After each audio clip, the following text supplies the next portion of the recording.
Hello दोस्तों, देवभूमि GS point में आपका स्वागत है। आज की वीडियो में हम बात करेंगे पॉलिटिकल साइंस क्लास 7th की।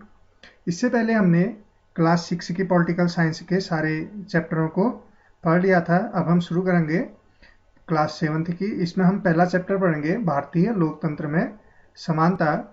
अगर आपने चैनल सब्सक्राइब नहीं किया है तो चैनल को सब्सक्राइब कीजिए, लाइक कीजिए। वीडियो शुरू करते हैं। इसमें हम पढ़ेंगे भारतीय लोकतंत्र में समानता। फिर हम बात करेंगे मध्याह्न भोजन की कि क्या व्यवस्थाएं हैं।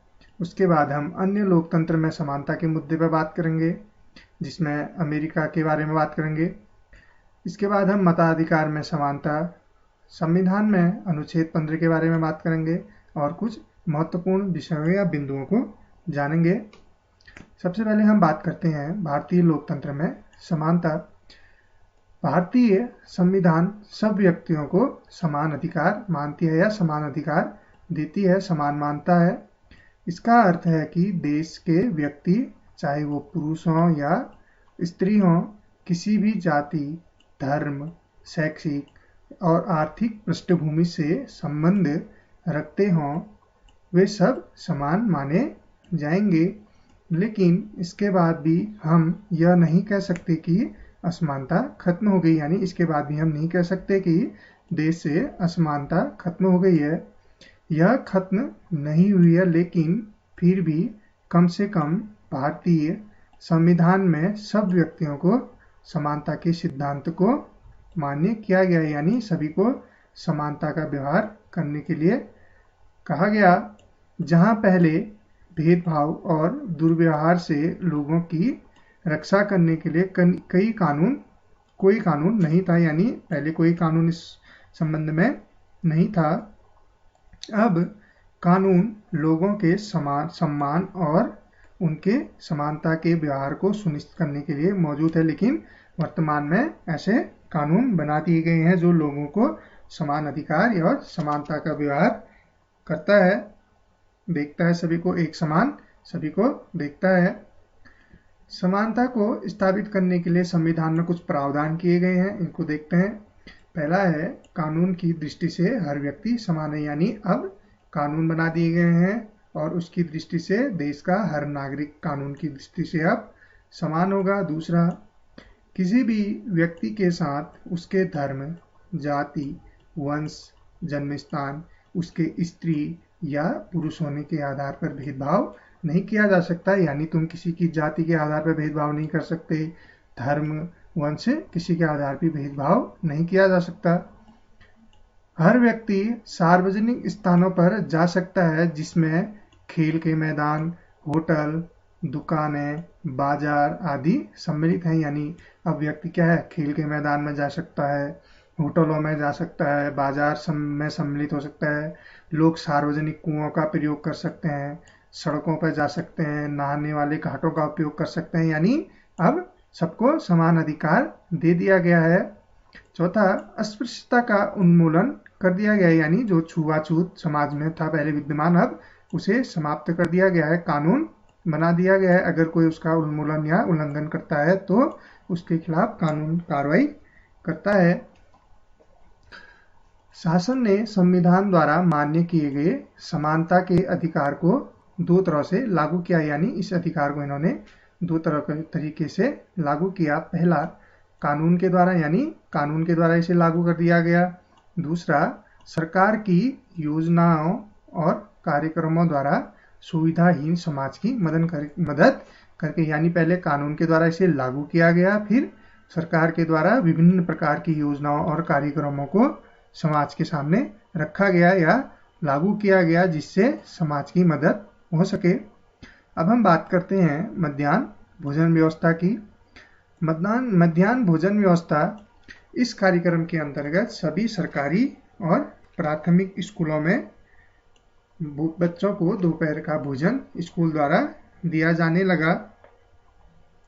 यह योजना भारत में सर्वप्रथम तमिलनाडु राज्य में प्रारंभ की गई, लेकिन इसे 2001 में उच्चतम न्यायालय ने सभी राज्यों की सरकारों को अपने स्कूलों में 6 माह के अंदर प्रारंभ करने के निर्देश दिए। पहले केवल ये योजना तमिलनाडु राज्य में लागू थी। इसमें बच्चों को भोजन दिया जाता है स्कूल में, लेकिन दिल्ली हमारे जो उच्चतम न्यायालय हैं उन्होंने इससे कहा गया कि यानी देश का जो सुप्रीम कोर्ट जिसे कहा जाता है वो दिल्ली में जो है स्थित, उसने अपने आदेश में कहा कि 6 माह के अंतर्गत देश के हर स्कूल में से आरंभ किया जाए। इस कार्यक्रम में काफी सकारात्मक प्रभाव देखने को मिले, यानी इस कार्यक्रम को चलाने के बाद देश में काफी सकारात्मक प्रभाव दिखने को मिले। दोपहर का भोजन मिलने के कारण गरीब बच्चों ने अधिक से अधिक संख्या में स्कूल में प्रवेश लेना और नियमित रूप से ये क्या करने लगे, स्कूल में रहने लगे। यानी अगर उनको स्कूल खाना मिलने लगा तो वो स्कूल में रहने लगे। और इसमें यह भी देखा गया कि बच्चों की उपस्थिति में भी धीरे धीरे सुधार आने लगा और उनको क्या किया जाने लगा, ज़्यादा से ज़्यादा संख्या में बच्चे स्कूलों में जुड़ने लगे। अब हम बात करते हैं अन्य लोकतंत्र में समानता के मुद्दे, यानी जो अन्य देश हैं उसमें क्या है समानता के मुद्दे के बारे में जानते हैं। अधिकांश लोकतंत्रीय देशों में समानता के मुद्दे पर विशेष रूप से संघर्ष हो रहे हैं। यानी आज भी हम देखेंगे कि अधिकांश देश जो है वहाँ समानता के मुद्दे पर संघर्ष देखने को मिलता है। इसमें हम बात करते हैं संयुक्त राज्य अमेरिका की। अफ्रीकी और अमेरिकन लोग जिनके पूर्वज गुलाम थे, यानी जो अफ्रीकी रहते हैं अमेरिका में, वो उनके पूर्वज क्या थे, अमेरिका में गुलामों की भांति कार्य करते थे जो अफ्रीका से लाए गए थे। वे आज भी अपने जीवन को मुख्य रूप से आसान बताते हैं, यानी वो आज कहते हैं कि हमारा जीवन अब आसान है पहले की अपेक्षा। सन 1950 के अंतिम दशक में अफ्रीकी और अमेरिकनों को समान अधिकार दिलाने के लिए आंदोलन हुए, यानी 1950 में आंदोलन शुरू हुए। इससे पहले अफ्रीकी अमेरिकनों के साथ संयुक्त राज्य में बहुत असमानता का व्यवहार था, यानी अमेरिकनों के द्वारा जो वहाँ अफ्रीकन लोग गुलाम बनाए गए थे उनके पूर्वज, और उनके साथ समानता का व्यवहार नहीं किया जाता था, उनके साथ दुर्व्यवहार किया जाता था। अब अगला, अफ्रीकी अमेरिकनों के साथ असमानता को लेकर एक विशाल आंदोलन प्रारंभ हुआ, यानी अमेरिकनों के द्वारा जो अफ्रीकन लोगों पर असमानता भेदभाव किया जाता था उनको लेकर एक विशाल आंदोलन का रूप धारण हो गया, जो नागरिक अधिकार आंदोलन यानी जिसे सिविल राइट मूवमेंट के नाम से कहलाया, ये जाने लगा। 1964 के नागरिक अधिकार अधिनियम ने नस्ल, धर्म, राष्ट्रीय मूल के आधार पर भेदभाव निषेध कर दिया, यानी 1964 में एक अधिकार अधिनियम लाया गया जिसके द्वारा नस्ल भेद, धर्म और राष्ट्रीय मूल के आधार पर भेदभाव निषेध कर दिया गया।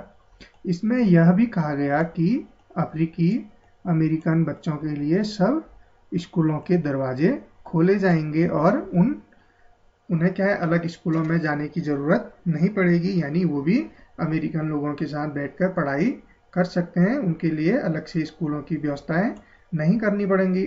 अब हम बात करते हैं मताधिकार के समानता के बारे में। भारत जैसे एक लोकतंत्रीय देश में सब वयस्कों को मत देने का अधिकार है, यानी जिन्होंने 18 साल की उम्र पार कर ली उन्हें मत देने का अधिकार है, चाहे उनका धर्म कोई भी हो, शिक्षा का स्तर कुछ भी हो, जाति कुछ भी हो, यानी वो किसी भी धर्म, हिंदू, मुसलमान, बौद्ध, सिख, किसी भी धर्म से संबंध रखते हों, यानी भारत का नागरिक होना चाहिए और किसी भी धर्म से वो संबंध रखते हों। उनका शिक्षा का स्तर कुछ भी हो, यानी वो कितना भी पढ़े हों और किसी भी जाति से वो धर्म या किसी जाति से वो संबंध रखते हों, चाहे वो गरीब हो, इन सबको क्या है, वोट देने का अधिकार है। इसे क्या कहा गया, सार्वभौमिक वयस्क मताधिकार, यानी सबको समान रूप से मताधिकार दिया गया। और यह सभी लोकतंत्र का आवश्यक पहलू है, सार्वभौमिक वयस्क मताधिकार पर विचार। ठीक है, समानता के विचार पर आधारित है, ये क्या है, समानता के विचार पर आधारित है। अब हम बात करते हैं संविधान में अनुच्छेद 15 के बारे में। इसमें संविधान का जो अनुच्छेद 15, इसमें कहा गया, राज्य किसी नागरिक के विरुद्ध केवल धर्म, मूलवंश, जाति, लिंग, जन्म स्थान या इनमें से किसी के आधार पर कोई विभेद या भेदभाव नहीं करेगा। अब हम बात करते हैं कुछ महत्वपूर्ण बिंदुओं के बारे में।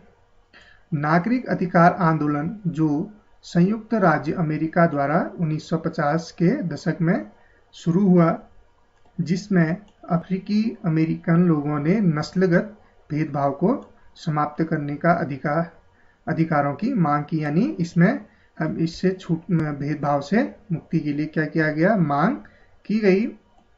अगला बिंदु, ओम प्रकाश वाल्मीकि, जिनका जन्म 1950 में हुआ और मृत्यु 2013 में हुई, एक प्रसिद्ध दलित लेखक हैं। इन्होंने अपनी आत्मकथा जूठन एक पुस्तक लिखी, इनके द्वारा एक पुस्तक लिखी गई जूठन। अगला बिंदु, भारत सरकार के द्वारा दिव्यांगजन अधिकार अधिनियम 2016 पारित किया गया। इसके अनुसार उनको समान अधिकार प्राप्त है, यानी जो दिव्यांग, जिन्हें पहले विकलांग कहा जाता था, उनको नया नाम दिया गया दिव्यांगजन, और समाज में उनकी पूरी भागीदारी संभव बनाना सरकार का दायित्व है। यानी इसके अंतर्गत उन्होंने कहा कि जो दिव्यांगजन है समाज में उनकी पूरी भागीदारी बनाना आवश्यक है।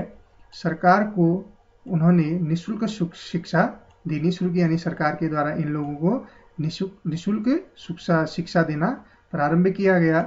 विकलांग बच्चों को स्कूल की मुख्य धारा में सम्मिलित करना है। कानून भी यह कहता है कि सभी सार्वजनिक स्थल जैसे भवन, स्कूल आदि में ढलान बनाया जाना चाहिए, जिससे कि विकलांगों के लिए पहुंचना सरल हो। यानी ऐसे भवनों का निर्माण किया जाए स्कूलों में, जिससे अगर कोई विकलांग हो तो वह आसानी से स्कूल में जा सके और पढ़ाई कर सके। धन्यवाद। आज के वीडियो को यहीं पर समाप्त करते हैं। अगर आपने चैनल को सब्सक्राइब नहीं किया है तो चैनल को सब्सक्राइब कीजिए, लाइक कीजिए। धन्यवाद।